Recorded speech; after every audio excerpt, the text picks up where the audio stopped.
2-1 to England and 1 to play. After the extraordinary tension at Trent Bridge, the press were quick to once again laud the homespun heroes. And with the side only needing to avoid defeat at the Oval to regain the Ashes, cricket fever continued to sweep the nation. The controversy surrounding Ricky Ponting after his second innings run out by Gary Pratt continued to escalate. Despite his initial apology, the Australian captain was fined 75% of his match fee, but then continued to vent his frustration at the use of England's substitute fielders. He questioned, of course, whether it was in the spirit of the game. Simon Katich was also fined 50% of his match fee after an outburst following the dodgy LBW decision given by Aleem Dar in Australia's second innings when the left-hander was well placed on 59. That's what the crowd thought about it, though.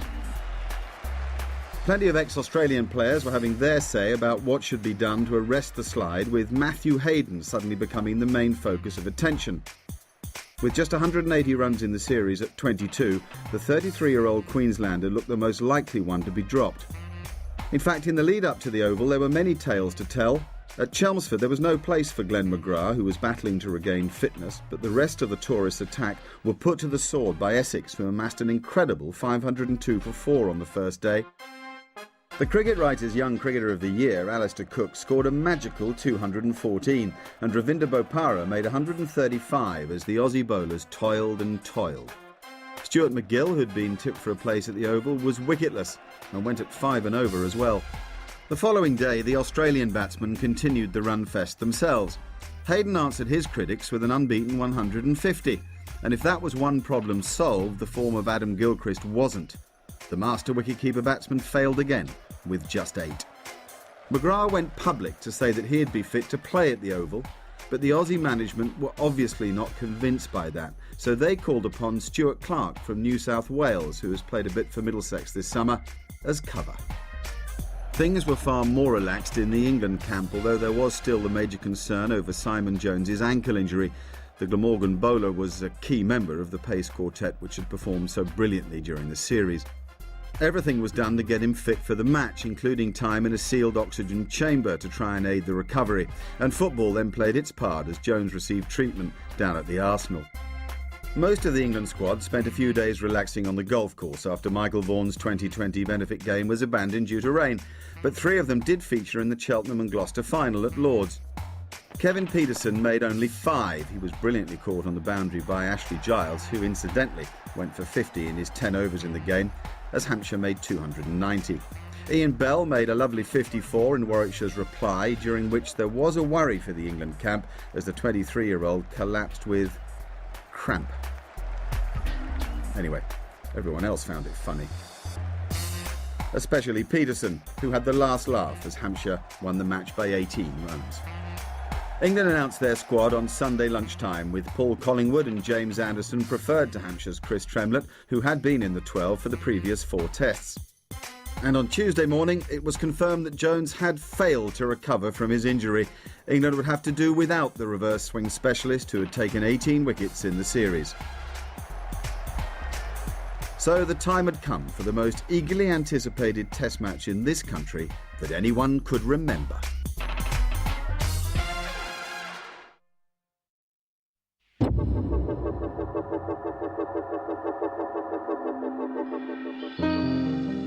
Go, England, go was to be the resounding theme at the Oval, a grand ground where the new architecture mixed so beautifully with the old. This the scene of many a famous finish to a summer, and we were set up. The final test match, England and Australia, sold out. Michael Vaughan has the coin and Ricky Ponting will call. Heads is the call. It is a tail. Tail. Michael Vaughan has won the toss. We're going to have a bat. It looks a good surface. We've played some excellent cricket in the 3 games, batting first.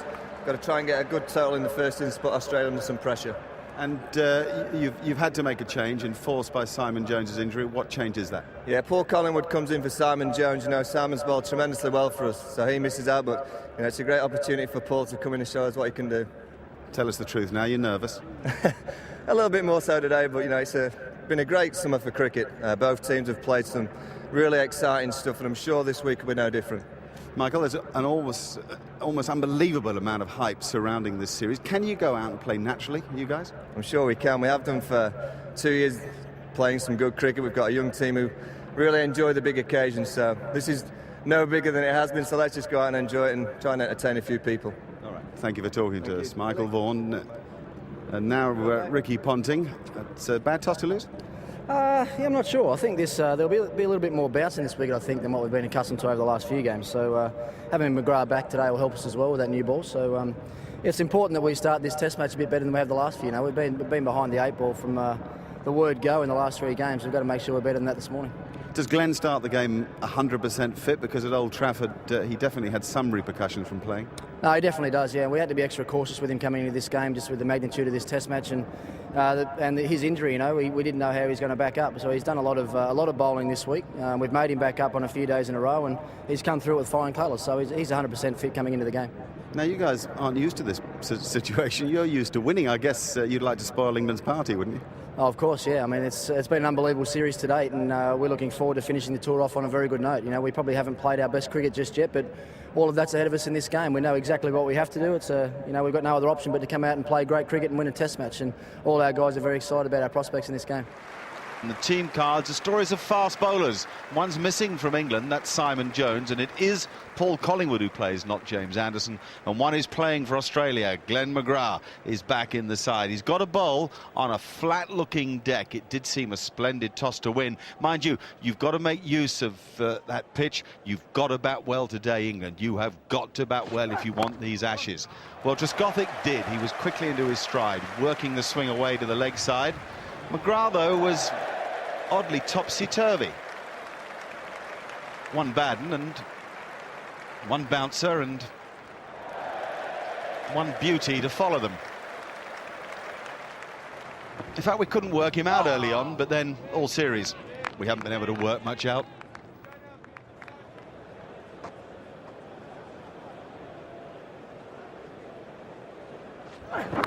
That's where he should bowl. That's it. If we get more balls in that area, I know it's 4 runs off a thick outside edge, but I think if you're the Australians, you'd like to see your quickest bowler bowling there. So that's the adjuster from Lee. First of all, ball outside off stump, which went at catching height between second and third slip, and then the half volley on leg stump, which is just a piece of cake for Trescothick. More runs for Strauss. The square here at the Oval runs almost right across the ground, so if you get the ball through the infield, there's a good chance you'll pick up 4. Lovely drive from Strauss.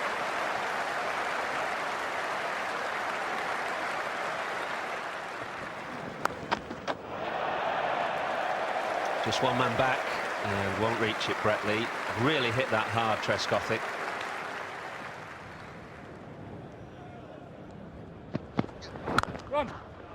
Runs here for Trescothick, and again it will run away across that very fast square bit.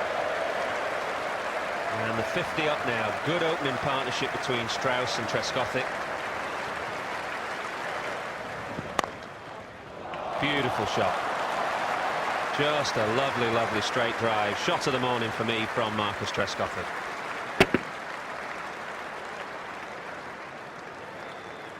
With the seamers really struggling, and it seemed to be too much in the pitch for them.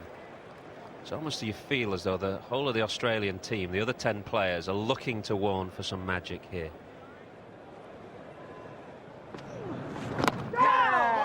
Edged but wide of Hayden.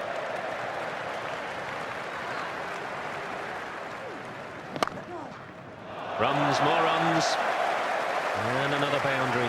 It's Trescothick's 8-4, and we've only had an hour's play. No magic to begin with from Shane Warne. In fact, after an hour, Australia needed a drink just to regroup. 70 for no wicket England, going along at a rollicking 5 and over. And Ponting was telling the boys some home truths. Something like, we haven't gone home yet, boys. There's a job to be done at the Oval. Tait hadn't heard him. That was a full banger. but Shane Warne had, as Mike Atherton said, the magician.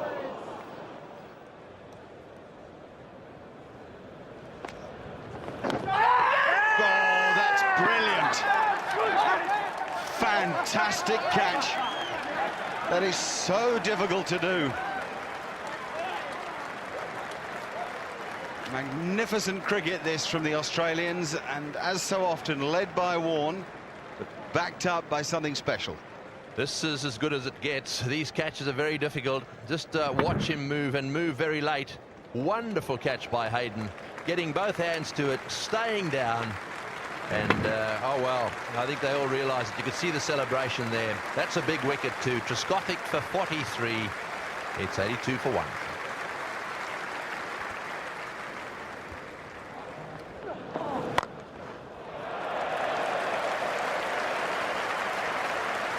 Not often Warne does that. Quite often Vaughan does that. Oh. It's a little beauty. And the most elegant thing you'll see.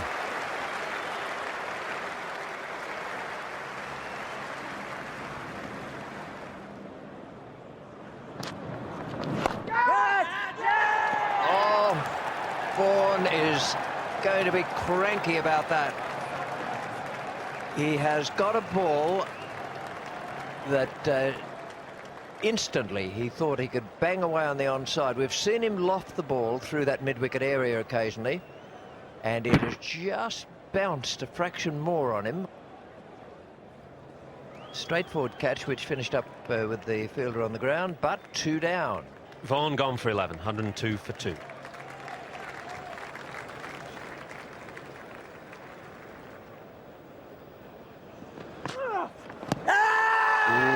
Close. LBW 3 for Warne. That's really well bowled.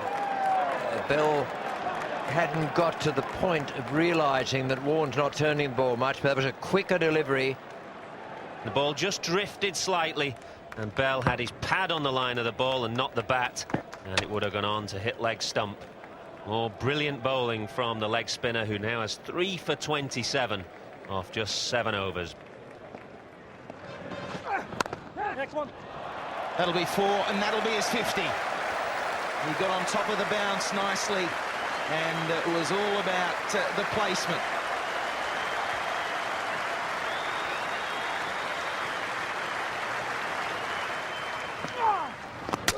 Bowled him! There it is, the battle's over, and Shane Warne gets his 4th. What a delivery! Well, this was a wonderful delivery. Pitched roundabout, leg and middle, turned, hit off stump, and he's trying to whip it away through the onside. Big spin on it. I think he was so surprised, was Pietersen. He couldn't believe it turned this much, or maybe that he missed it. Oh, beautiful ball. Scrape between bat and par, but it was a terrific delivery. It spun. That's big, big, big for Australia. 131 for 4.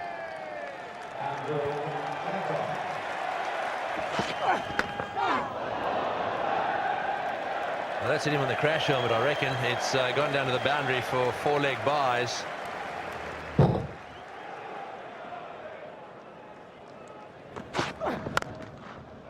That's a lovely shot.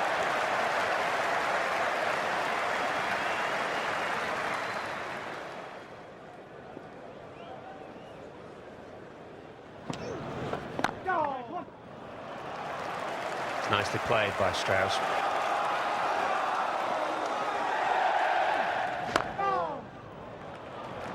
Classic.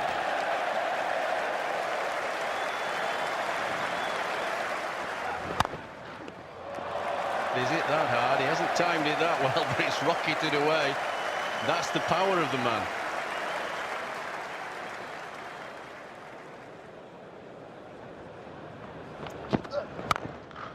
Oh, great shot. Tony's right, it was effortless, wasn't it? That's what I like to see him play. Just nice firm punch, and the ball rockets away. This was a terrific partnership that took England into tea by Strauss and Flintoff. So measured, they both seemed in absolute control of their game and of the opposition. So the opposition had another one of those team talks, and out they came, determined to make something of the final session of the day.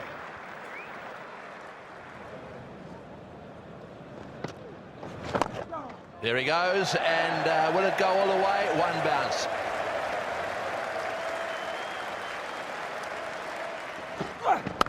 Next one. That's a good shot, well played. Straight into the gap at backward square leg. It takes him to 97.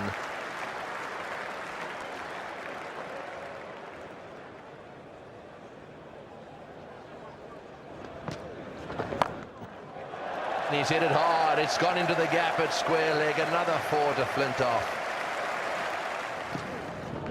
Oh, he's hit that one. It's going a long way down in the ground. Is it over the top? Well, the crowd is signalling 6. I'm not too sure. One way or the other, it's Freddie Flintoff's half-century.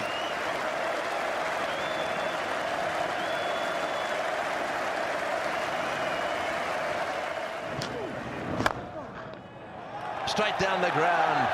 Lovely strike. Another 4.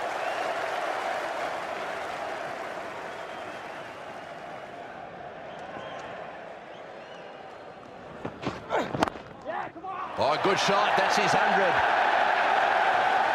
This has been a superb knock. That's Mrs. Strauss there, and boy, she's delighted.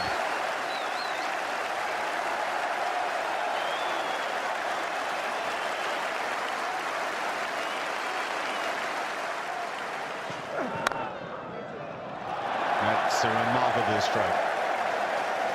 You think of lots of things when you watch Andrew Flintoff bat. Not always elegance. That was just a joy to watch.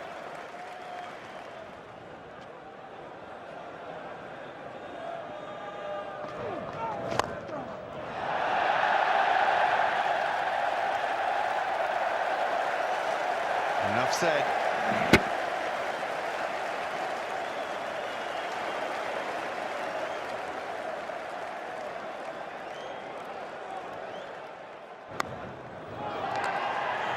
Yes, it has carried. Flintoff looking down for a moment.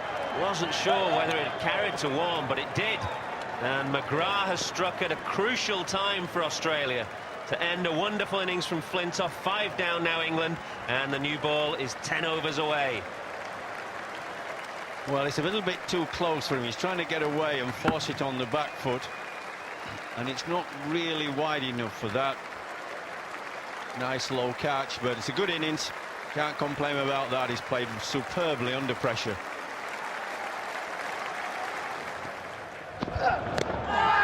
Brilliant bowling. Got him. Pace and swing. Never mind the new ball. It's the old one that's working for Australia. Tremendous stuff from the young fast bowler from South Australia.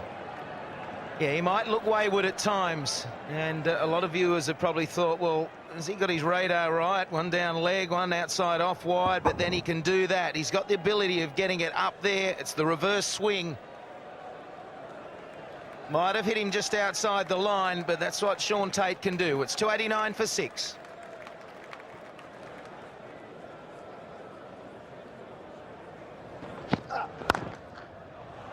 That's not bad. A nice way to just get yourself going in a test match.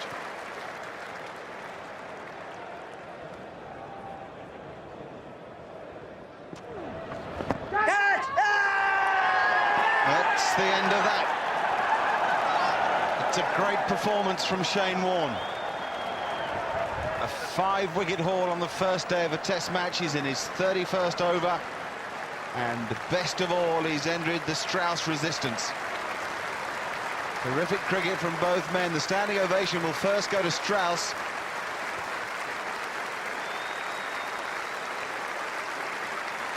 Played a marvellous hand today. Great athleticism in here. Simon Katich going with his left hand, so that's a help to him. 129 by Andrew Strauss. And it's 297 for 7.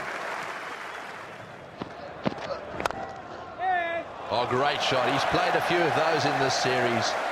That cover drive, which is played to the left hand of the wide mid-off fieldsman. Well, it's an exquisite shot. He's a boy, isn't he? That's Shane Warne. What a cricketer.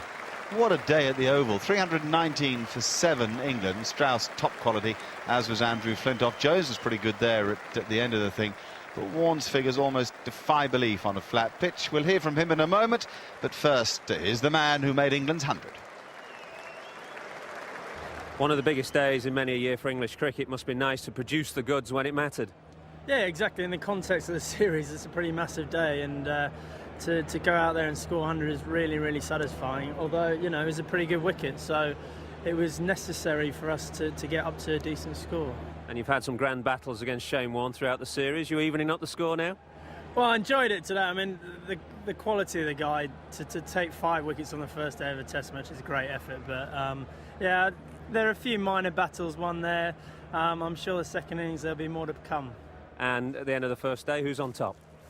I'd say about even Athers. But slightly disappointed to have lost 7 wickets on that surface? Probably, yeah, but from 120, 130 up for 4, I think we've come back pretty well. We'll only really know when the Australians have batted on it, to be honest.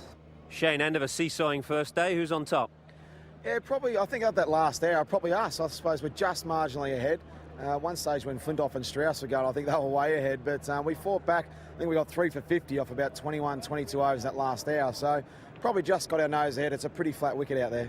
And as for your own performance, there's been a few to choose from, but do you think that was one of your very best today? Given the conditions, I mean, it's a 4th Test match in a row. We've bowled first. Pretty flat conditions, not much to help. Had to sort of mix my pace up and my flight and things like that, so I think I bowled 32 or 33 overs. So, yeah, no, look, I was pretty happy the way the whole series has gone, and today, once again, we bowled first again, but not happy with the way they came out.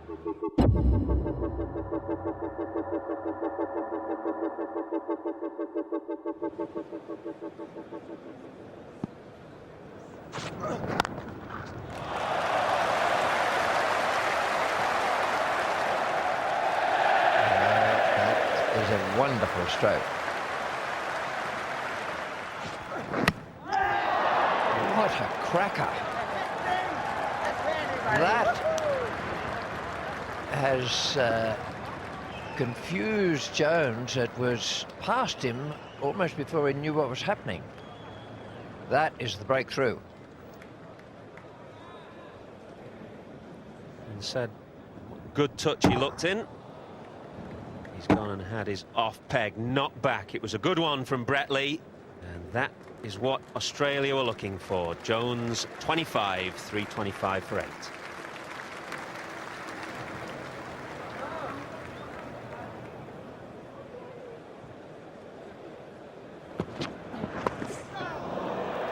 That's a good shot. It's gone very fine.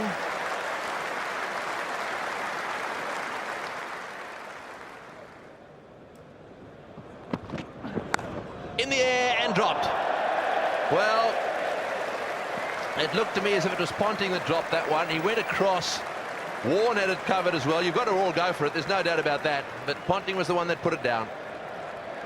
Well, finally a better line here from Glenn McGrath. Maybe he's been working to a plan a bit fuller, a bit more on that off stump or just outside. And it was Ricky Ponting going a long way to his left. He got a good piece of it. But straight down.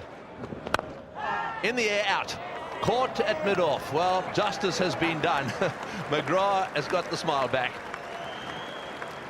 73.4 MBH is the reading on this delivery. The split finger yet again. And he's got a couple of wickets in the summer, just like this. As easy as you like. Hoggard, who struggled right throughout. He's been there for, or was there for 36 deliveries. Finally a breakthrough for Australia. The 9th wicket goes down for 345 runs. And he's hit that one down to square leg. One bounce for 4. Harmison has decided to take it on. That brings on the 350 for England. That is a little mute. By heaven.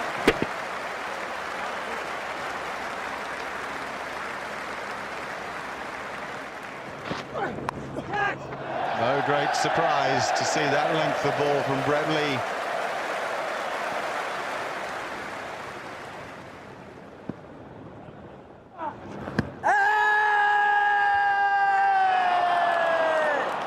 Billy Bowden makes the decision for Shane Warne. Ashley Giles stands there in disbelief. It's around about a par score, not better than that. And Billy Bowden ruling that it hit the batsman between wicket and would have gone on to hit off stump. Hawkeye suggesting something different, but no matter. 373 all out England. Well, having got Geraint Jones so early, that was a frustrating morning for the Australians, as these images prove.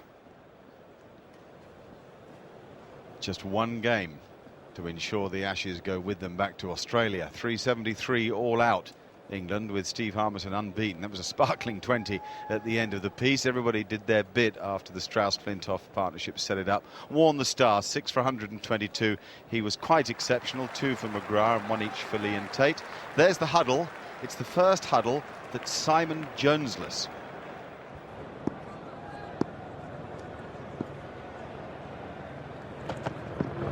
Oh, he's played and missed. That's a very good shot. Into the gap, and it races away to the boundary. That's the first 4 of the Australian innings.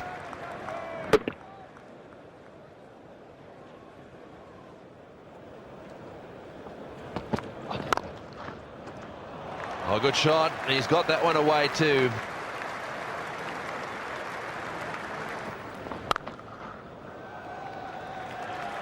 Magnificent stroke from Matthew Hayden. Short, outside of stump, 50 on the board now. 18 overs gone.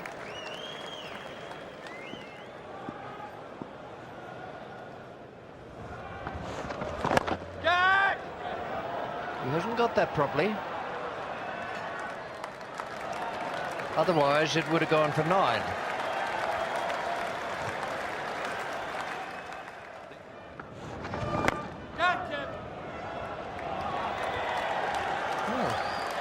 This is unusual. He's hit with the spin there. The first one where he hit it down the ground, he smashed it straight over long on. But that has gone over deep mid-wicket.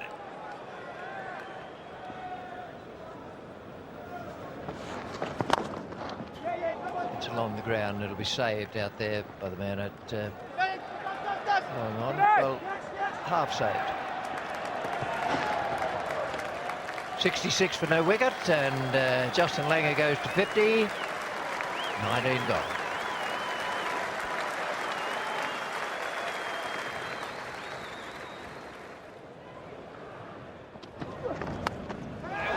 Dropped. Trescothick, the diving man. A boundary gained and a moment gone.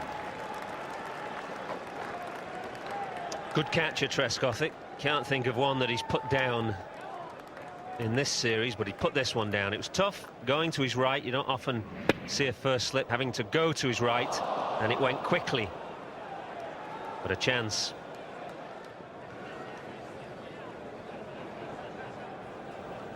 For Collingwood.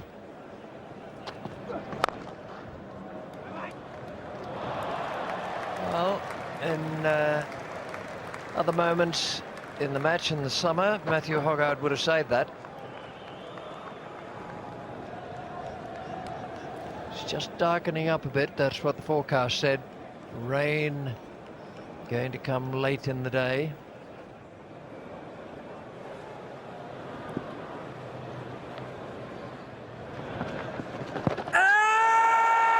Not far away, I'm here to tell you. That, I thought, drifted back just a fraction for Ashley Giles. Not much. You're not wrong. Well worth a shout. It almost looked like it was a late decision for Langer to play this sweep shot. Very, very close.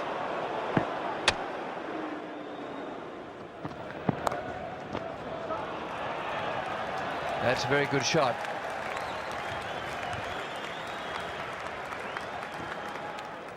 An efficient partnership by Matthew Hayden and Justin Langer. At times, Langer was at his fluent best. They came off at tee.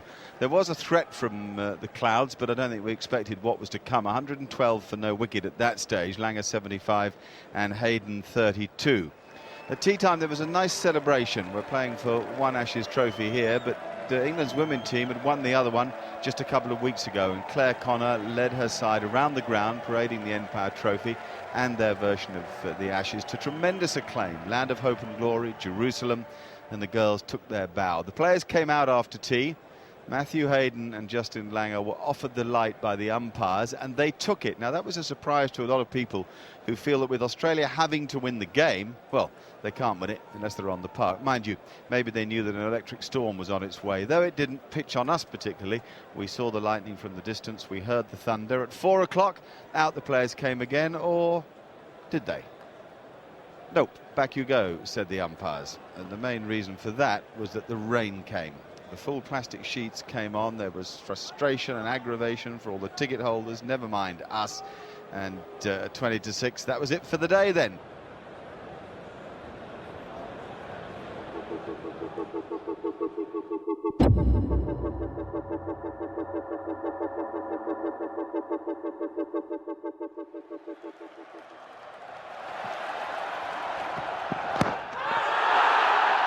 It's a good start. It's missing leg stump, but there was just a little bit of swing there for Matthew Hoggard. But certainly he finished up having Langer with, well, he had him cross-footed. There's the seam position, a little bit of swing, and you can see all three stumps there.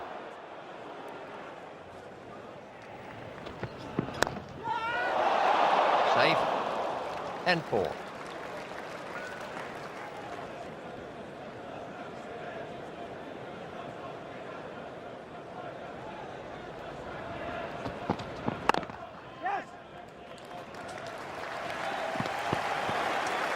To Matthew Hayden,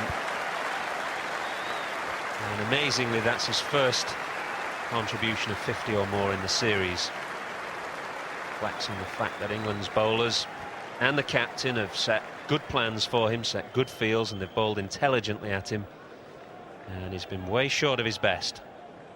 And now we have a change from the pavilion end. Stephen Harmison on to replace Andrew Flintoff.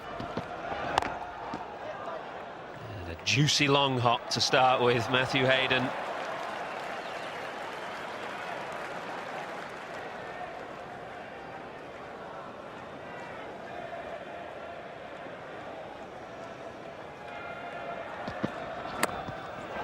That's well bowled. A little bit of life there. And Langer comes back. 100 to Justin Langer. He's played really well. He carried the attack to England yesterday when it was so important. It's his 22nd century and he's 4th against England. And on this ground he made 102 not out at the Oval in 2001. This is a real good knock.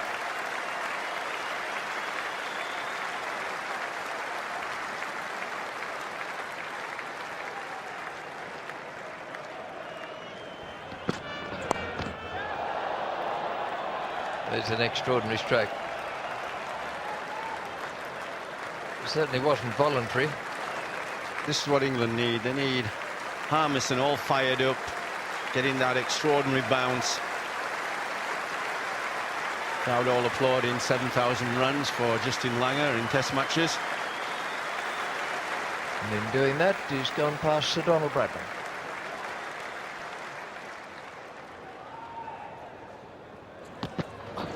Bowled, he bowled him, that's a cracker.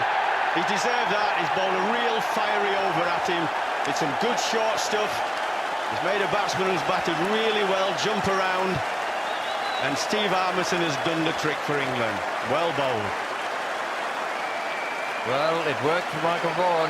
Get stuck into him, he said. And that's precisely what he did. You can argue a little bit of good fortune there, but at least he made the batsman play at the ball. There have been quite a number of batsmen play on in this series.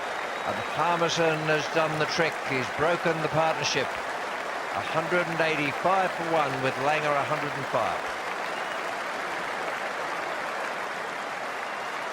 Justin Langer must have been livid. It had been drizzling for 5 minutes or so, and the umpires could have come off at any time. As it was, they waited until Langer was going up the steps and Ricky Ponting had just come down them. 20-2 at the time, and it was 3 before the players came out again. The whole thing was driving us all completely crackers.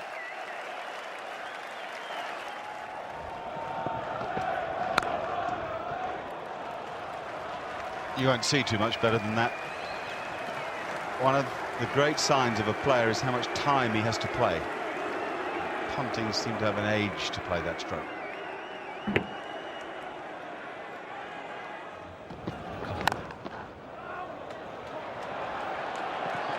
Wonderful stroke from Hayden, pulling that ball well in front of square. Pietersen's back on the fence, but that ball has almost gone to wide long on, not square leg, and that's a sign that Hayden is now seeing the ball very, very early.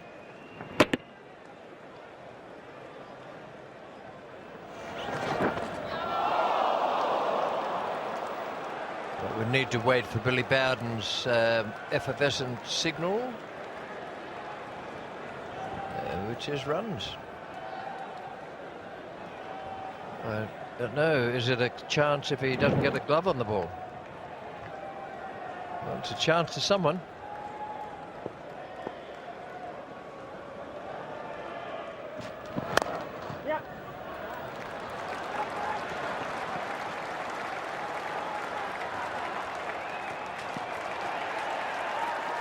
That is a very good 100 from Matthew Hayden.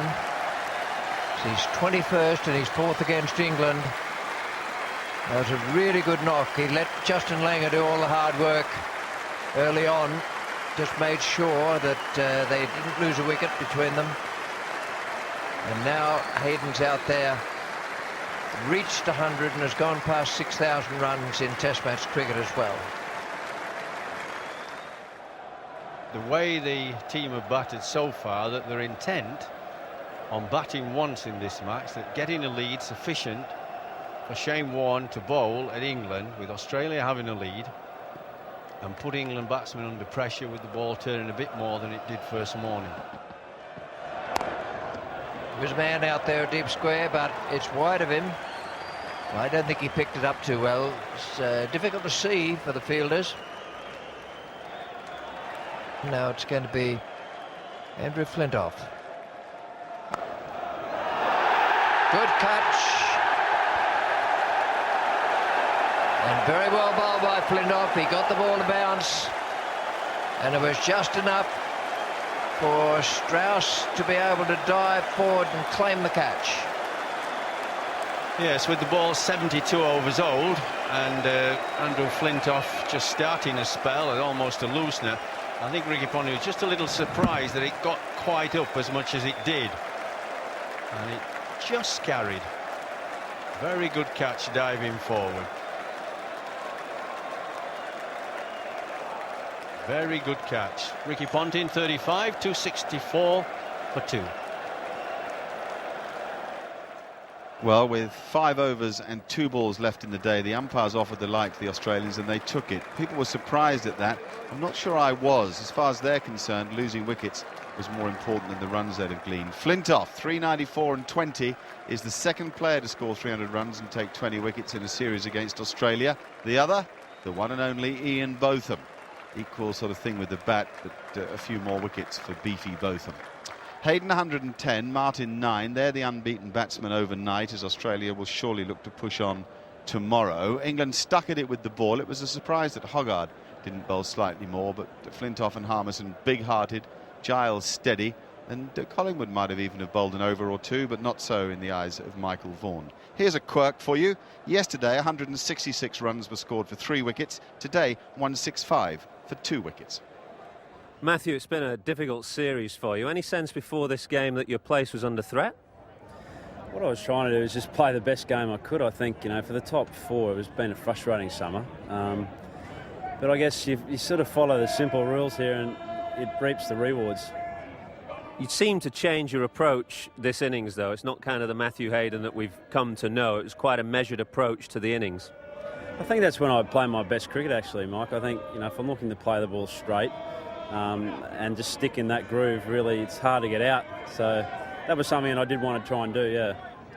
And looking forward, 2 days of play left. I mean, what's going to be Australia's approach over the next 2 days? Just get as many as you can and bat as long as you can? I think we need to have a good batting day tomorrow.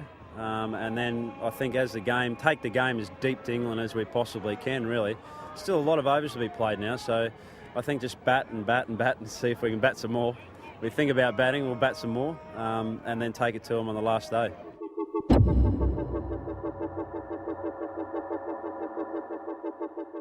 Australia are 277 for 2 overnight, still 96 behind England, but encroaching on England's superiority that has been evident for so much of the series.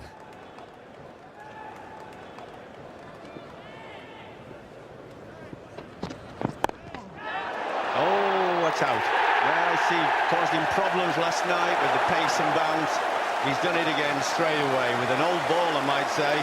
He's got it to bounce and created a sort of ugly sort of shot from Damian Martin. A sort of half defensive, half pull. And it just spooned up to mid-wicket.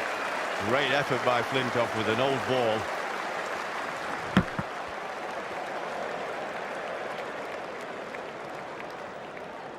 That was up around about chest height.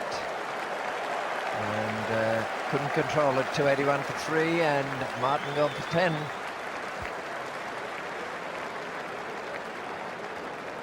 It wasn't long with an old ball, though. Within 15 minutes, the new ball was taken by England. Then the light was offered by the umpires. No, said the Australian batsman. Then Stuart McGill, the Australian 12th man, came onto the field. He could have been saying anything. Get on with it, stay on the field at all costs, or even bat the day, we'll squeeze the palms tomorrow.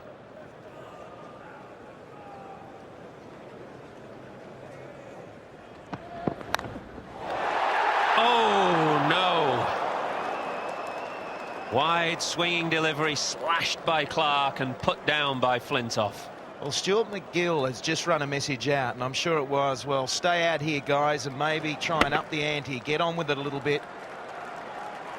First ball after the message, Michael Clarke trying to thrash run through the offside.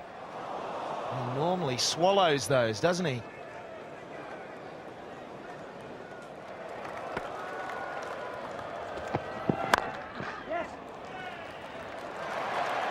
Beaten Vaughan at mid-on. It was a crunching stroke by Hayden.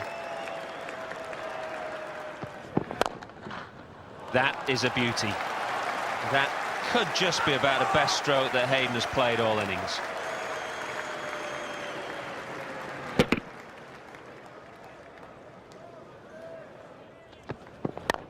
Yes. Ooh, had to hurry. And they'll get overthrows. 4 of them. It split the 2 men, Ian Bell and Stephen Harmison, running round. 5 to Matthew Hayden, no blame attached to Flintoff. Matthew Hoggard will take a blow for a while. And Stephen Harmison, not exactly the man you want to see coming on in difficult seeing conditions. For Matthew Hoggard at fine leg, couldn't pick up the ball. He stood there with his arms outstretched. Matthew Hayden certainly picked it up quick enough. There's some lights up there, I can't see him. I don't know how I'm bowling here. We've been saying how dark it is, and that's confirmation.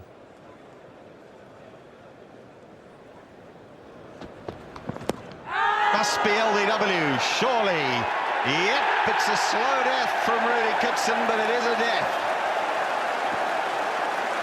Flintoff has done it for England, but Matthew Hayden will leave the field with his head held high because he's played a terrific hand.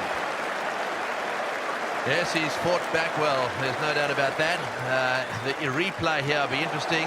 Did it nip back a little bit to straighten its line? Yes, I think so. I think that's fair enough.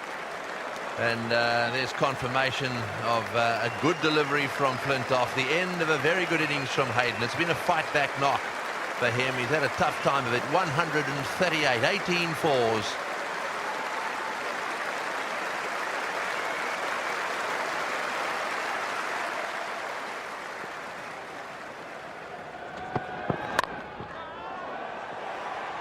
Well, just for a minute. I mean, the problem was that Bell couldn't pick the ball up, but the ball hung in the air, and it is a difficult background. You've got the red brick building at the Archbishop Tennyson School. You've got the gloomy sky. You've got the backdrop of an inner city developments. I mean, this hung in the air, and Bell first he thought it was coming to him. Then he moves forward a fraction too late. But in the end, the thing's only a yard from him.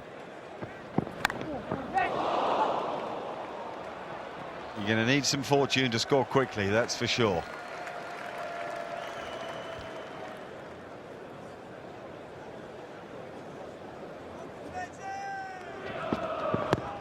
That's also close. That is also out.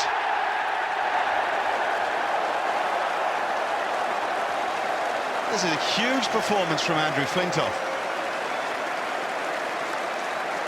It's exactly what everybody's come here for. And the ball started to seam around a little bit. Hayden got one that nipped back, and that one seemed to me just to pitch in the red there and just hold the line. It certainly did. It was plumb LBW, beautiful bowling. That one hitting leg stump, the other one hit middle and leg. So when a ball deviates like that off the pitch, it's difficult to play. Well bowled.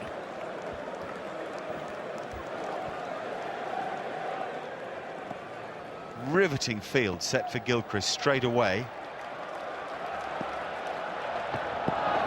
Oh, and what a delivery first up from Matthew Hoggard.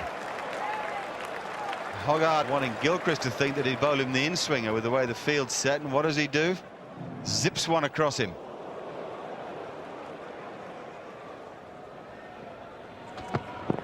Yep. And that's a hell of a stroke. He's given that a little jab off a good length.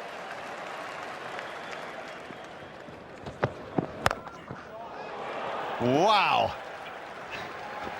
What a stroke that is.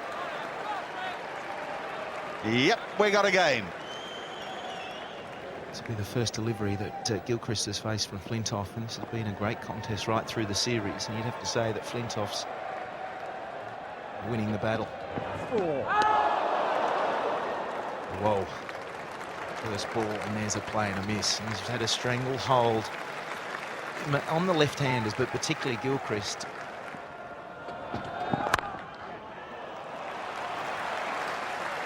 Well, that won't worry Flintoff too much. Certainly won't worry Gilchrist either.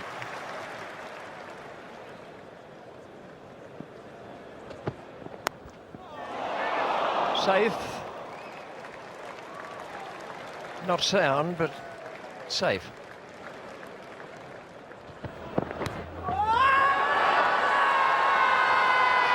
A big shout from England.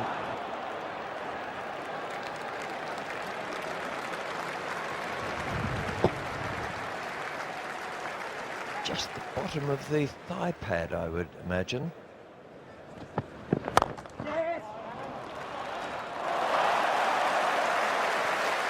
That's wonderful.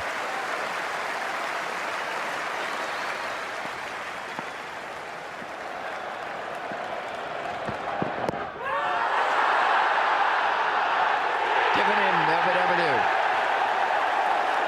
Hoggard with the swinger. Things that will have occupied umpire Bowden's mind will be the red zone. Did it pitch in the red zone? And was it swinging little enough to hit the stumps? Well, we sit pretty well behind the bowler's arm, and look, this looked good. It shaped back at Gilchrist. Hawkeye suggesting, yes, it's going to hit leg stump. And up until this point, Hoggard, I've felt, has been fairly unlucky. He's bowled well this morning. And here is his first reward. It's the huge wicket of Adam Gilchrist, who was looking good. He's gone for 23, and now Australia lose their 6th wicket, and they're still 17 runs behind.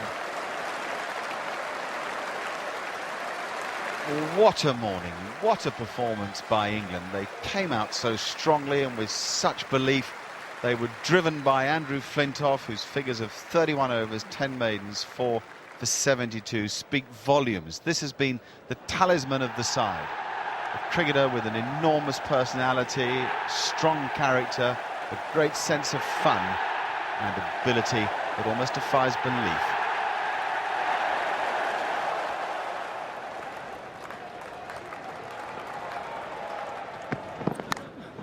In the air and down. Oh my goodness me.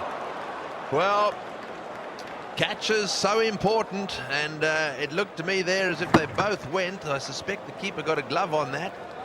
He's got to catch that. Can't blame first slip for that. That's the keeper's. Oh, that's out. That's out. Yes. Beautiful bowling. Keep it up there. Swing it a little bit. And if he misses, it's going to hit. Oh, they're happy in the aisles. Swing, I'm amazed how they have not adapted to it. It puzzles them. They look at it, hitting on the up, through the line. Oh, that's missing leg, missing off, and knocking middle out halfway up. 3:59 for 7.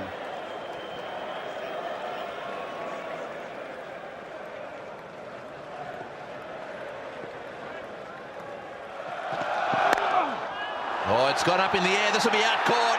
It will be out caught. Shane Warne is out. Flintoff has struck again. Another short ball. Shane Warne loves to play that hook shot, but it was onto him just a little quicker than he expected. More celebrations.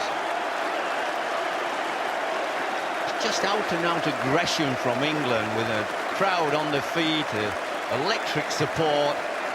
They're just really getting stuck into the Australians. 5th wicket coming up for Flintoff. What a performance. Bowled and changed. And he's bowled fast and nasty. Oh, Michael, don't drop it. 363 for 8. Oh, look at the applause. He's bowled all day today unchanged, and he's got 5 under his belt. He's no doubt the man of the moment.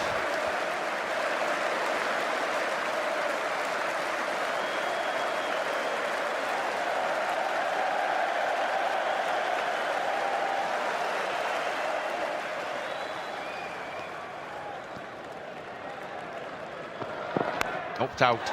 Got him, yes, got him, no trouble. That's the place to bowl to them. Pitch it up, swing it away, thick edge and beautifully caught. Mind you, it was pretty straightforward, but they've been dropping a few. Hoggard making a contribution as well. It's nearly all over for Australia. Perfect cricket. Pitch up, fullish length, make the ball go away, get the tail ender pushing at it, and simple catch to slip. England are on fire, on a roll. Australia 9 down now for 363.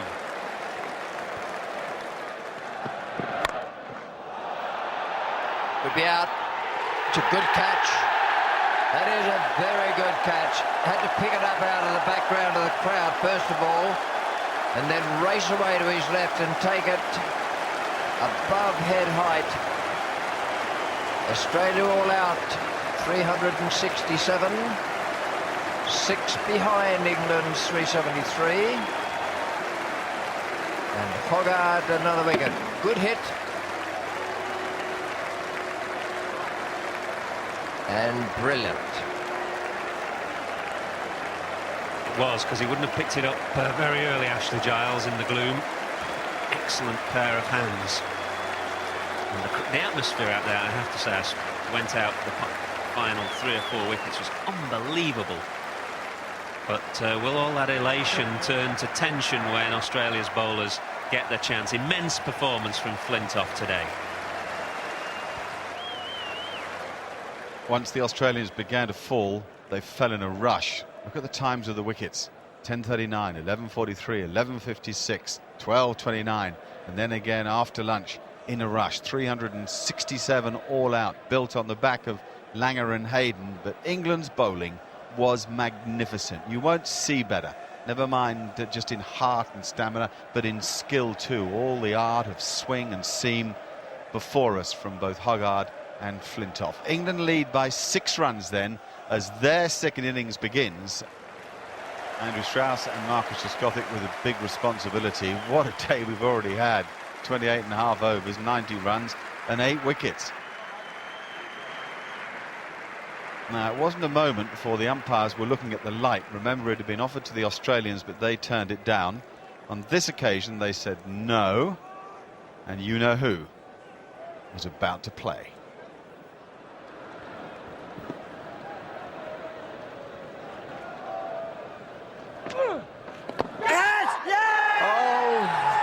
Two noises there, and Warne has done it. Or perhaps it's a dismissal by light meter. Well, whatever it is, it's increased the nervous tension. Watch this delivery from Shane Warne. Strauss trying to play in front of his pad because he's worried about how he got out in the first innings. And a big, thick inside edge to Simon Katich. Warne has his first. Australia have their first. England 8 ahead. Now, the light was getting worse, so Billy Bowden signalled to Ricky Ponting, get a spinner on at the other end too. Then the umpires had a further chat about the light and they decided to go off. Listen. People have paid 60 quid for a ticket and they're pleased that they don't want to watch anything. That's what one umpire thought of it all. Here's the other. Rudy, can you just talk us through what the sequence of events there that brought into question you looking at the light and then coming off? What we normally do, when these fast bowlers are on, we got a norm, what we set on the day one when they at their England were bowling and had the quickest on. So we try to be consistent. As soon as it gets below that level, that's when we offer the light to the batsmen. But in this case, because it can be dangerous with the fast bowlers is on. In this case, with the spin bowlers on, we do give them a bit more leeway.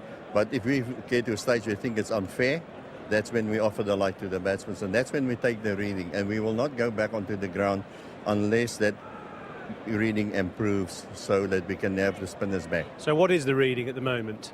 Well, that I can't tell you because it's a reading for us to decide on what we're going to do. Well, it was gloomy indeed. The eye could only just see the eye. The gas holder was low. Expectation was high. And the Australians decided that it was Bondi Beach eyewear. What a relief you can still smile after all this drama.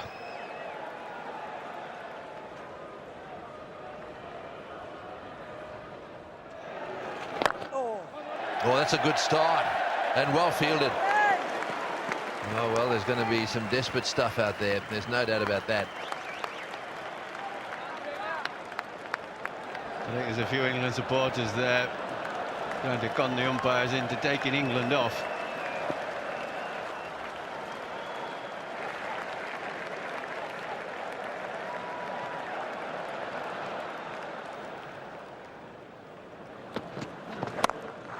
Good shot, no third man, 4 runs. Short outside off stump, very well executed off the back foot.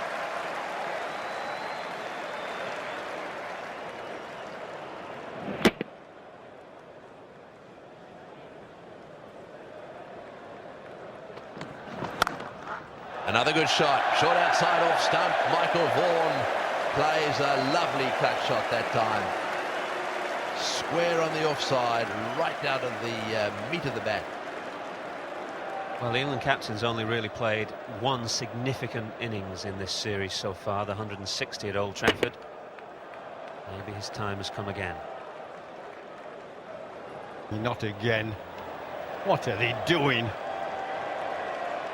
Well, Jeffrey was livid and one could understand why. It was a pity for everybody that wanted to see cricket. 4:45 it was when they came off a bad light, and 6:15 when they gave up completely.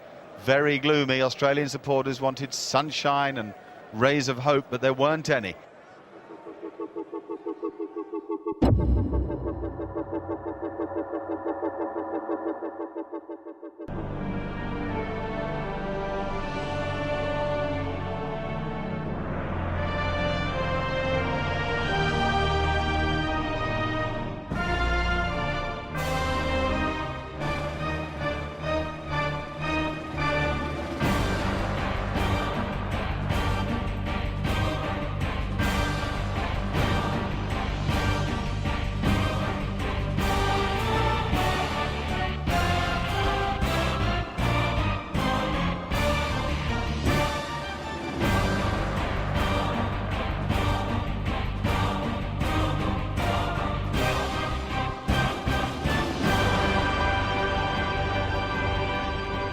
Those 12 disciples of English cricket have nothing more complicated to do today than win the Ashes. Let's have a look at how things stand overnight. England lead by 40, 34 for 1 in their second innings. If they bat through the day, they do the job. Here we are, the last day. Are you planning to put us all through the ringer again? I hope not, to be honest. We never seem to make any of these games easy, but I hope I don't have to put the pads on today, to be honest. And what's the feeling in the team? I mean, kind of one hand on the urn, but it's still a long way to go and a lot of hard work to do. Yeah, of course. There's been a lot of cricket played in every day of this series, so with 98 overs left, there's still a lot to be played today. So we've got to focus on our job in hand, which is to bat for a long period. Obviously keep Shane Warne at bay and get some runs on the board as well.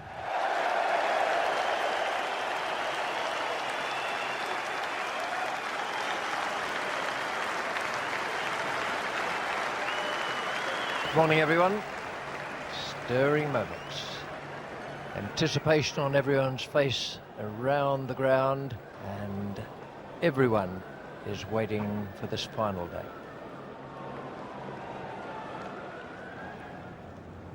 Oh. There's the start England fans wanted. Slightly over pitch, and Vaughan didn't rush it. He just waited for it and pumped it straight down the ground through mid-on.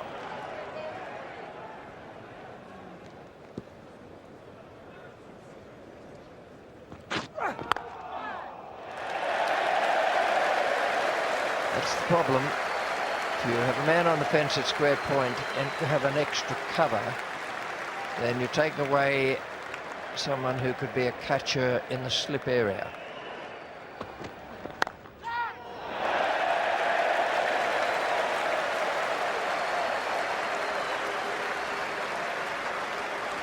Not certain that was at catchable height, but it'd be a frustration for the Australians if it was.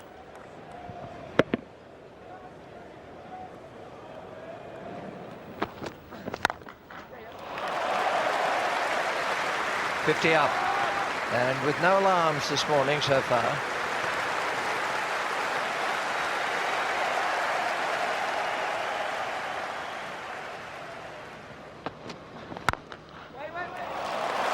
Cracker. Hardly any effort went into that. And a stroke by Michael Vaughan. It was all perfect timing.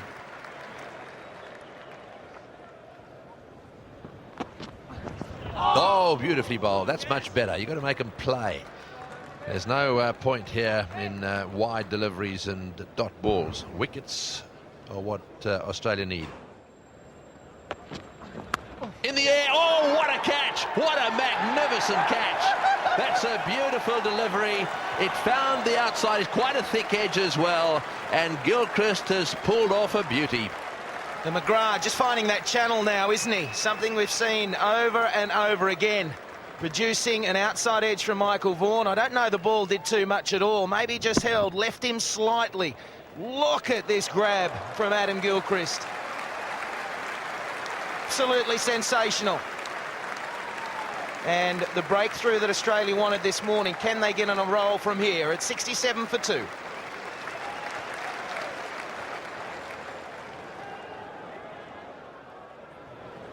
Two slips in position. In the air, got him! Warne's got him! That's a catch! That's 2 in a row! The Aussies are back in business. Well, have a look at him. This is unbelievable. Surely we can't have another finish like those that have gone before. Well, you better believe it, Tony. That's where this game is heading. And the way the whole series has gone, you were silly to think otherwise. Ian Bell, first ball. Glenn McGrath now on a hat-trick. Just left him slightly again. And as easy as you like from Shane Warne at first slip. Wow, it's broken open for the Australians in dramatic style. It's been a tough tour for Ian Bell. It's finished now with a duck, 67 for 3.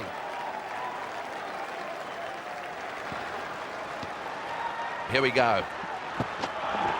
Oh, it's got, has he got him? A big appeal, not out, hit him on the arm. They're all in the air. The Aussies reckon they had him.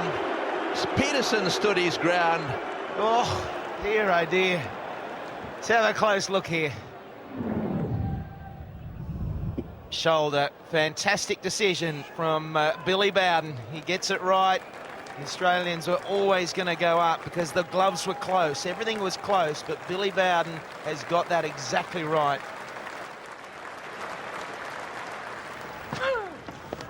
Oh, he's dropped it.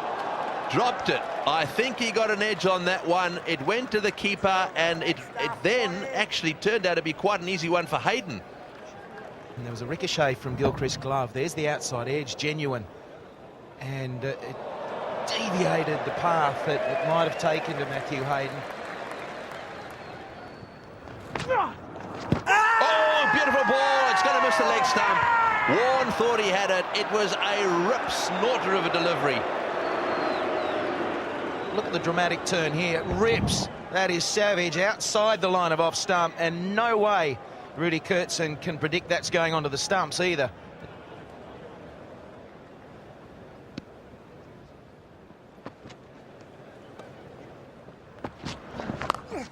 Oh, he's hit that beautifully. That is a superb shot. Under pressure, Kevin Pietersen stands tall. Great shot. Careful, sensible shot play. Tait. It's out. Oh, that could be close. He hit it straight to Michael Clarke's left hand. That wasn't the smartest single. This is going to be tight. Oh, he's made it. I think that is going to get a huge roar.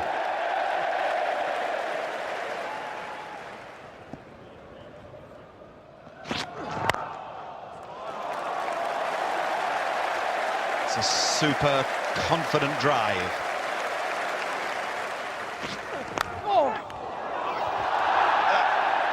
Is that the moment or what? Most extraordinary. That is a certain chance gone. It's almost half volley, look. And it just goes, it doesn't go that quick. He's got good hands as Shane Warne. That's a big miss for them. Huge miss.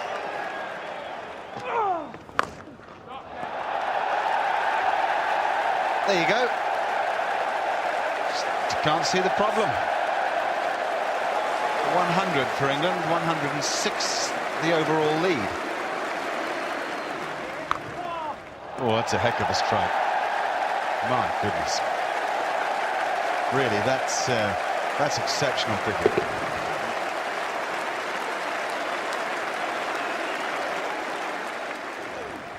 Oh, that's got to be close. Oh, yes, up goes the finger. Warne has got him.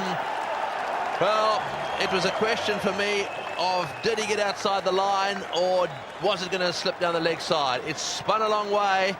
He got the benefit of the doubt last time round. Warne went up again. This time it was the opinion of the umpire that Trescothick was in front. Let's have a look. A lot of spin. Hit him on off stump. And I think this was a good decision. It did spin a long, long way, and there's a lot of guesswork for Rudy Kurtzen. Listen to the roar. Flintoff is coming onto the ground. They're on their feet.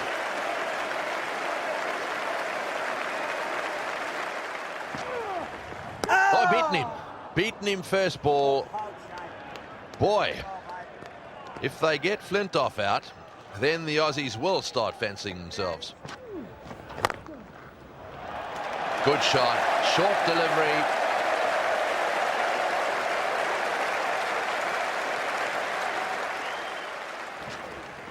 In the air, got him, caught and bowled. He's hit it straight back to him, caught and bowled, and look at Warne.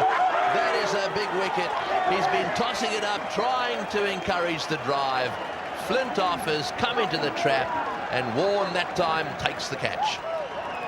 Brilliant bowling and a fine catch too, and the reaction will be replicated all round the ground.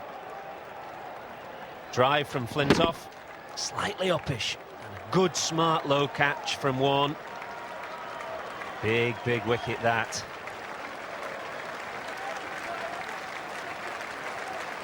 It's been a marvellous series for Flintoff, but it's ended in disappointment now. He's gone for 8, 126 for 5.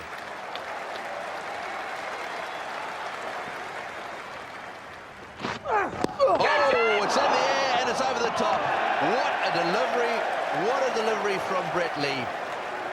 So lucky to get away with that. He managed to get his glove up in the air, and he's really punched it over the top of the slip cordon. That was an incredible morning. Australia threw body and soul at England and did so well. Attack, attack, attack working for them. 127 for 5. Remember, add 6 to that for England's lead, so it's 1-3-3 at lunch. 2 for Glenn McGrath, 3 for the incomparable Shane Warne. What a pair they are. What a job it is for Kevin Pietersen and for Paul Collingwood, born into this Test match, especially against these two. Masters of their art, playing in a game that almost defies belief.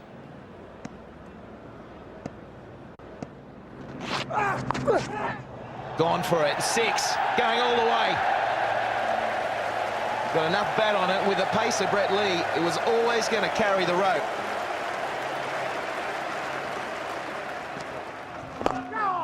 Nicely played. That's the 50 for Pietersen. He can feel himself fortunate to be there because of the drop chances, but you've got to make the most of those opportunities. He's doing so, and now he looks like the old Pietersen. He's finding that form again. That one, where's it gone? Straight in the air, it's another 6! Whoa, well, Sean Tait down at fine leg. Thought that was going to be down his throat, and it kept travelling and travelling. So it was a crowd catch in the end. 150 out, but if you get any sort of bat on it at that pace, it's going to fly into the crowd. I've mentioned they're shortish boundaries now. And a powerful lad, he hits it hard. Anybody who gives you a good clout, just got to make sure you get a decent amount of bat on. Doesn't matter if it's a bit top edge-ish. It'll actually go further if it's a reasonable top edge, because Brett Lee's bowling fast. Again he goes. Sean Tait, it was a good effort, but it got to him so quickly, and he couldn't hang on to it. And Jeffrey Boycott is giggling next to me. Why, sir? Well, it's great cricket, isn't it? You can see what he's doing. I think he got his right hand to it here. The brave effort. Yeah, but it would have been an outstanding catch.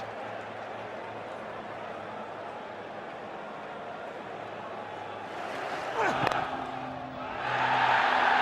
one for him to try and stop when there's another 4. So Pietersen on a roll. Something's got to change here. This is like one-day mode for Pietersen. Down the ground. Michael Clarke got a bit of a hand on it, but it's still going to go because Pietersen, when they're hit, they stay hit. Oh, what a corker that shot was. It's baseball. It's 4, that's all that matters.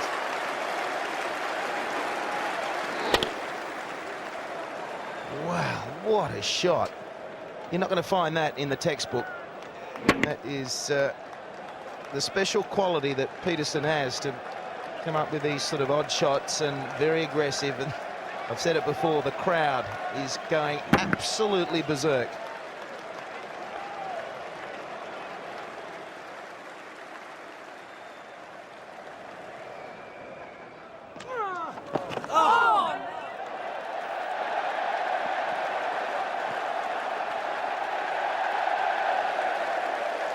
Buys there.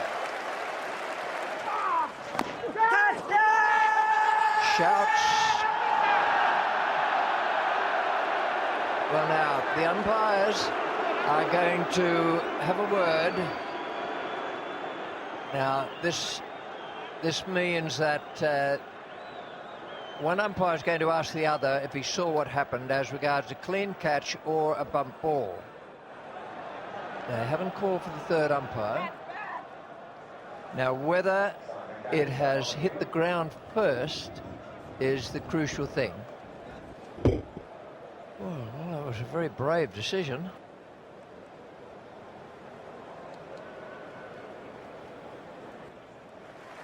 And after that bit of drama came this.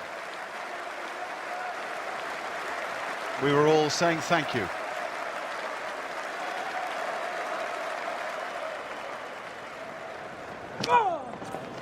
Paul Collingwood was finding his feet, and the lead was 192.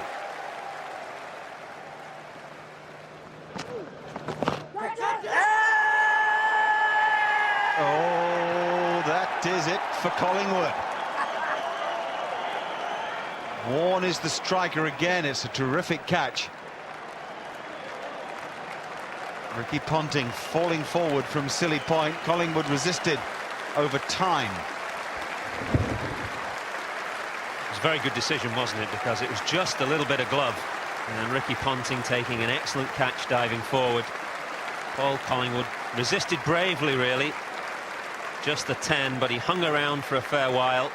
186 for 6.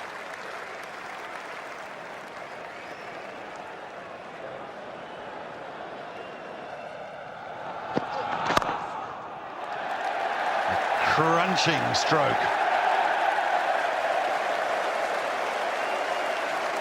When you think there's a man back at square cover, he had no price.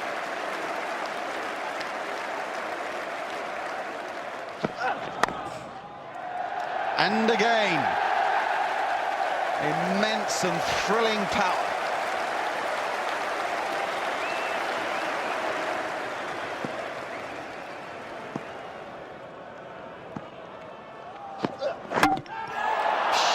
Tait has bowled Geraint Jones. Sheer pace doing the trick. That's why Ricky Ponting brought him on to bowl. All but 90 mph and a flying off stump. Another sign of such drama here at the Oval. Well, the off-peg's gone about 8 yards back. This is a quick delivery that scuttled through Geraint Jones's defence. His check of the stump. It's still going. Our Australia still in this match. England 205 ahead, 7 down. 55 overs remaining.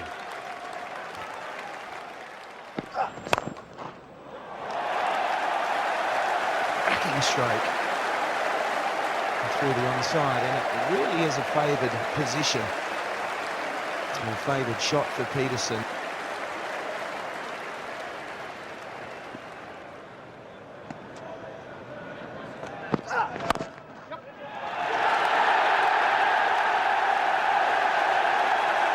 A beautiful stroke with which to make a maiden Test century. The last Test match of an Ashes series.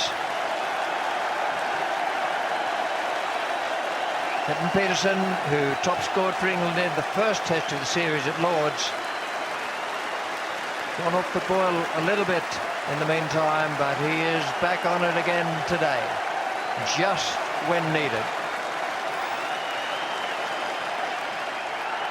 And the important thing to say is that for all the showbiz, this is a fantastic batsman. The batsman who's giving England another dimension altogether, and Michael Vaughan knows it more than anybody. He's an in-your-face cricketer, and he's been right in the face of the Australians.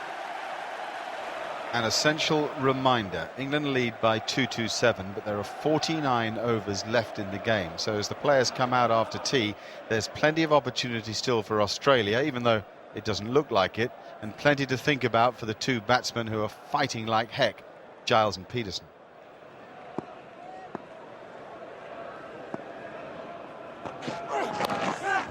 Well, it's gone fine. It's moving across, and it's a problem area for Giles, but he got bat on this, and it went fine of Ricky Ponting.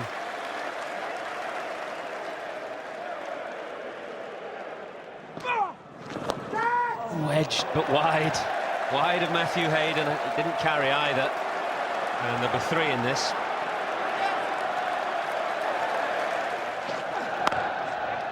Well, runs for Giles. This is nicely played.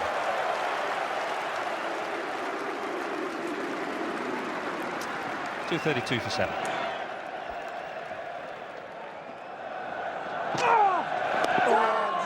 Wedged again and again down past Hayden.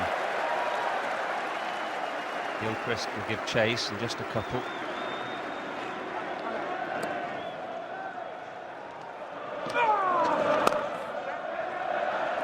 Oh, Tait rushing in.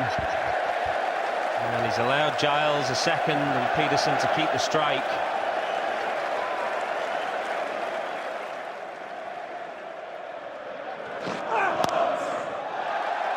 He has played some fantastic cricket today. And when he hits big, he hits Roseback big.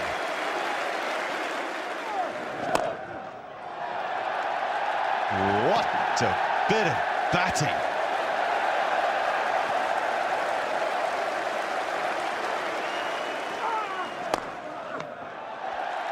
Driven beautifully down the ground for 4 more, and there's a sense now that the crowd are beginning to party. Isn't that an amazing stat? It was only yesterday that we were saying he's someone who might have to find it in himself to knuckle down a bit. He's going to end up the lead player in the series.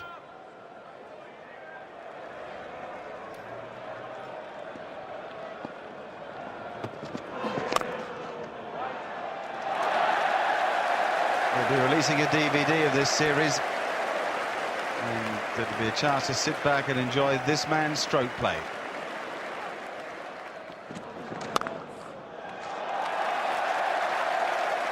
That's a superb shot.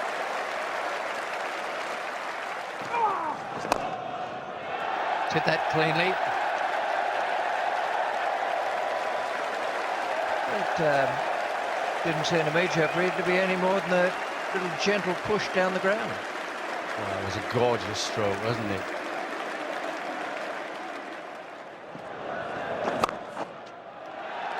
Oh, he tried to bowl a slower leg spinner. It was wide, and he just picked it up for 150.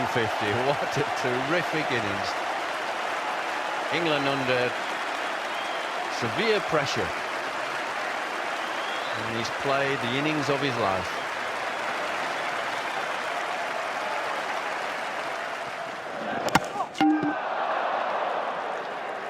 McGrath has picked him up. Late in the day, he's got a beauty through Kevin Pietersen. 308 for 8 now. Pietersen will receive a standing ovation. He gets one from Shane Warne at the moment.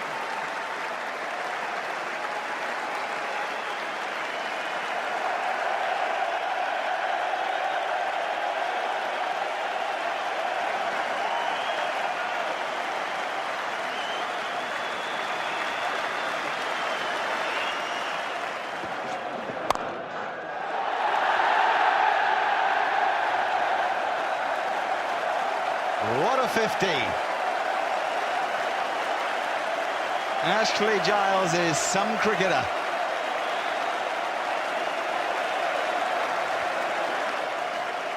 Yep, he's truly flown in the face of his critics. He fights and he fights, but even he occasionally has to get out. That was Shane Warne getting one around the back of his legs, and then he came in for just a bit of a kiss and a cuddle.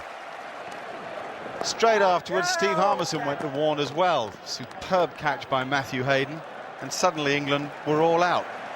But they led by 341, and all the attention suddenly was on 2 Australians who left the field for the last time. 335 all out. Kevin Pietersen, an unforgettable, magical 158. He rode his luck early on, but then he took it to the Australians, and did he take it?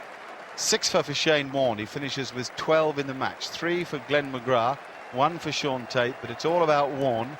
As a brief passage of play remains, England come back onto the field. There's already a bow or two to take because everybody knows where we're going. They talk about the light, and then this happens. The news is that the 2 umpires, Rudy Cutzon and Billy Bowden, will walk out to the middle and with great ceremony will remove the bails from the stumps. What a performance from these 2 gentlemen. It's all timed perfectly. There it is. England have regained the Ashes. What sweet words those were. Yes, there was an element of farce to the end, but the performance had come from England, and the crowd helped them celebrate this quite spectacular moment.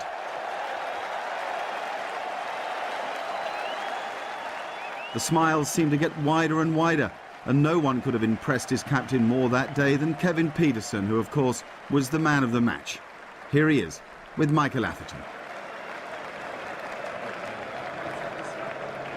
Now, they say you're a bit of a show pony. You picked a grand time to score your maiden Test match 100.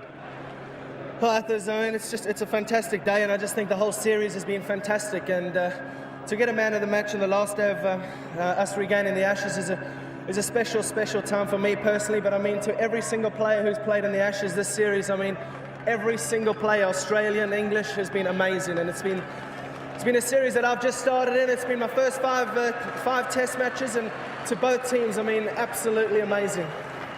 Things looked a bit dodgy for a while, though, earlier on today when you first came to the crease.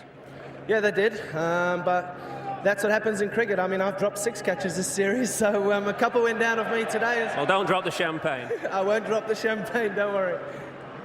Yeah, and I suppose the period after lunch when Brett Lee came steaming in, the decision you took to take a very aggressive approach really paid off. Well, it could have gone either way. I mean, he's a fantastic bowler, and it could have gone either way. And fortunately, it went my way today, and I'm just very, very happy to be standing up here, to be honest.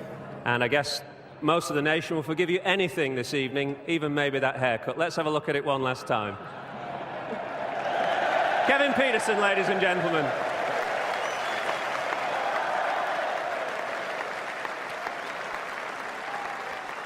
If Kevin Pietersen was England's man of the day, Andrew Flintoff was indisputably England's man of the series. Since Lord's, he'd played quite extraordinary cricket, and really it was only matched by Shane Warne, who was voted Australia's man of the series. We'll hear from Big Freddie in just a moment. Shane, it's a losing series for you, but you must be very proud of your own personal performances.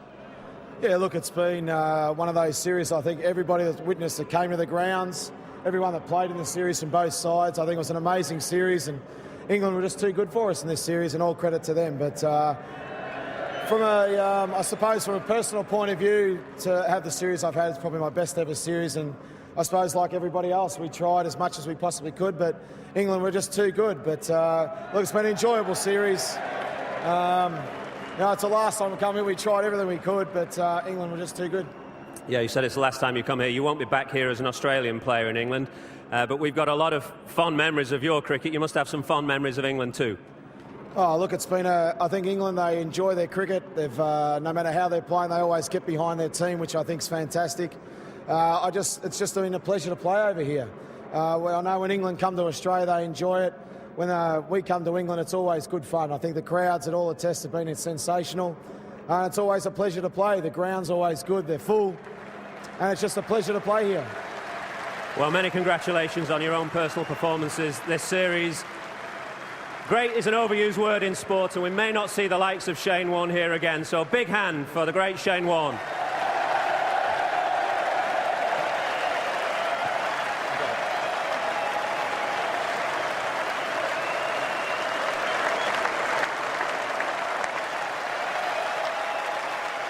There are two sides to every story. Australia themselves played some fabulous cricket during the summer, and there's no disgrace in losing if you've given it everything. Things were looking good for you for a while today. Got rid of Freddie Flintoff around about lunchtime, and you must have fancied your chances. Yeah, the game looked like it was going to be set up to be a really good game of cricket again today, but as Shane said, through the course of this series, we just haven't been good enough to capitalise on some opportunities that we've been presented with. England have played great cricket right through the summer. They thoroughly deserve to regain the Ashes. They've outplayed us in every test match but the first one, and congratulations to Michael Vaughan and Duncan Fletcher and their team. They've done a fantastic job. And you said your team was not quite at their best, but you must be proud of the fact that they kept fighting all the way to the line. Yeah, look, we've done that in every test match, and you'd expect that of every Australian team that takes the field, that they'll keep fighting and keep giving their best, and we've done that in every game. But we've given away big head starts in games and got really close towards the end of a couple of games. But we had our chances again today. We put a few catches down, which has cost us. Kevin played just a sensational knock, and end of the day, there wasn't much that could have been gained out of the result in the game for us. But as has already been said, it's been just the best test series that I've ever been a part of. I'm sure all the fans, both here in England and back in Australia and all around the world, have thoroughly enjoyed it. It's been great for all the players to play in, and we've had some great support. Looking forward to our next battle. Well, many congratulations on the part that you and your team have played in this test series. Ricky Ponting and the Australian team.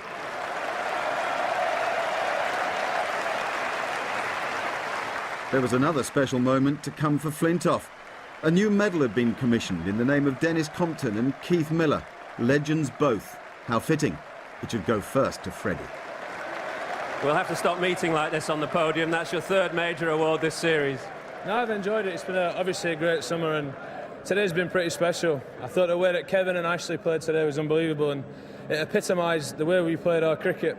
over the past 5 weeks or so, and let me tell you, we're going to enjoy this moment. Something you dreamed about as a little boy? Yeah, you got to pinch yourself, you know. We'd probably still think I'm dreaming. I've watched the Ashes as a kid, and then to be involved in it and play a major role in an England victory, bringing the Ashes home, it's been unbelievable. Well, many congratulations on the part you've played. Freddie Flintoff, ladies and gentlemen.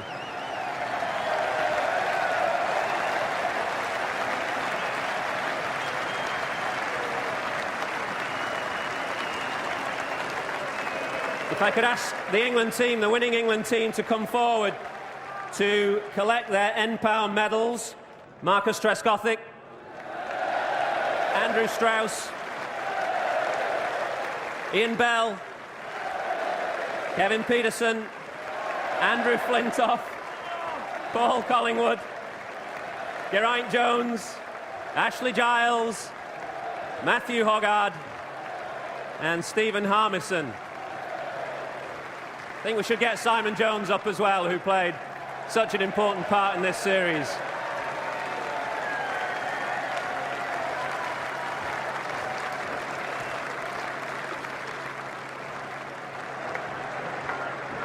Well done, Colin. Left out one man in that list. He is, of course, the most important man, Michael Vaughan.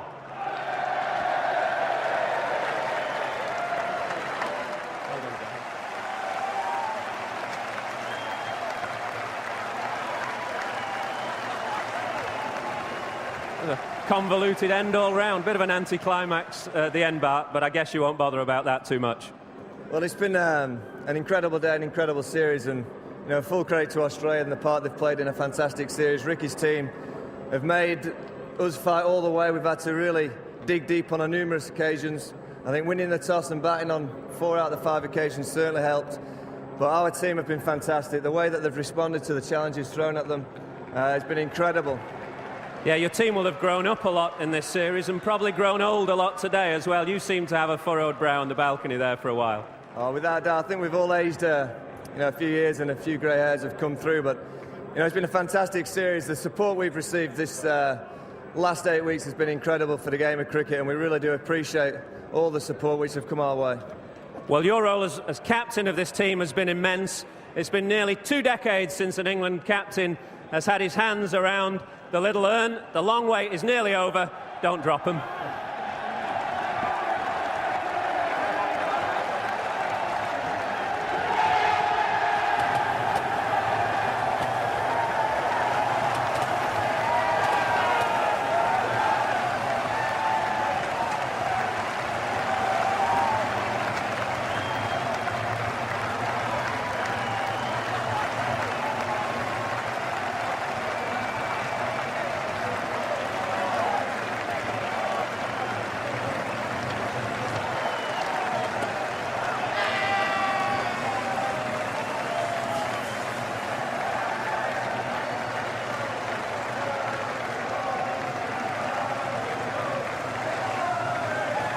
Well, these are some of the most fantastic scenes ever seen in English cricket. People talk about 1953 when the Ashes were won here. I'm not sure they had quite the ticker tape that's showering us down on the outfield. We're, 20 yards away from the players as the celebrations begin now that will go on well into the night. Fantastic stuff. There's a proud country out there, thrilled that this achievement has been pulled off, and it is an achievement, one of the great achievements. Can you imagine how those cricketers feel, what they've put into this, how they've executed their plans, how brilliantly they've played, what courage they've shown, what skill they've given us, and what in the end has been the most entertaining series you could ever imagine. You look relieved as much as anything. Oh, it's been 7 weeks of absolute emotional turmoil, and we're knackered, and we're just so proud to be part of this team, really. And special people playing around you. I think the point that Kevin Pietersen just made, he feels he's surrounded by men who can go far. Well, just everyone has contributed during this season, every single person on the side, and as I said, it just makes you proud to be representing our country. It's been an incredible summer, incredible for the game of cricket, and even more incredible for us 12 players that have been part of it. That is the official result. The Ashes now belong to England. This match has been drawn, and Big Steve's here. How are you feeling? Speechless. Look around, it's magnificent. The way KP played was fantastic, and just words can't describe the way I'm feeling at the moment. And you've put a lot of hard work in yourself. I mean, it's well known that it's only a short while ago you went back to Newcastle United, got yourself fantastically fit, and ended up top of the world rankings of fast bowlers. Yeah, I think after the sort of first 2 or 3 Test matches I played in, I realised what it was to play Test cricket. I went away, worked hard, had a lot of help from a lot of different people, and I feel as though it's worked dividends. Everywhere we look, there's people celebrating. Ashley Giles is here, 50 for England. I mean, I want to say I didn't ask you about your batting. You're in good nick. Yeah, playing all right. I had a terrible net this morning with Phil Neal. I got out 3 times. So there must have been some good signs there, yeah. All right. And your coach is behind. You can have a quick word with Duncan. Yeah. Duncan, just a quick word with you, mate. Congratulations. Thanks very much, Mark. I mean, there's a lot of work gone into this. I mean, you keep your counsel, but give us a smile for the TV camera. No, it has. I mean, it's taken a long time. I mean, you can started thinking about 3 or 4 years ago. As I've said, there were some young players that I thought I was pretty excited about.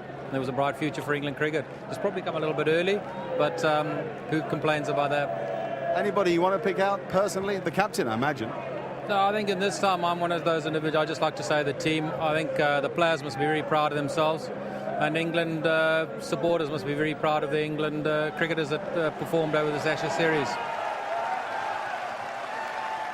Proud, Duncan? We're ecstatically proud. 3 trophies were won, the Little Urn, of course, the Waterford Crystal replica, and the NPAD trophy that means so much at the end of every summer. I'll single out Michael Vaughan. He had a fine team to lead, for sure, but he got the best from the likes of Andrew Flintoff and Marcus Trescothick, strong men who meant so much to the whole of the campaign. England's cricket was aggressive, it was thoughtful, it was street smart, and above all, it was utterly convincing at times when it was most needed. The selectors, driven by the opinions of Duncan Fletcher, deserve credit too. They provided continuity, which leads to loyalty, and in the end to the sort of trust that will allow players to take responsibility, even to win that little thing. All around the land, the grounds were sold out. Crowds worshipped their new heroes. Cricket was trendy again. Michael Vaughan gave the Little Urn a kiss. It may be some time before he kisses it goodbye.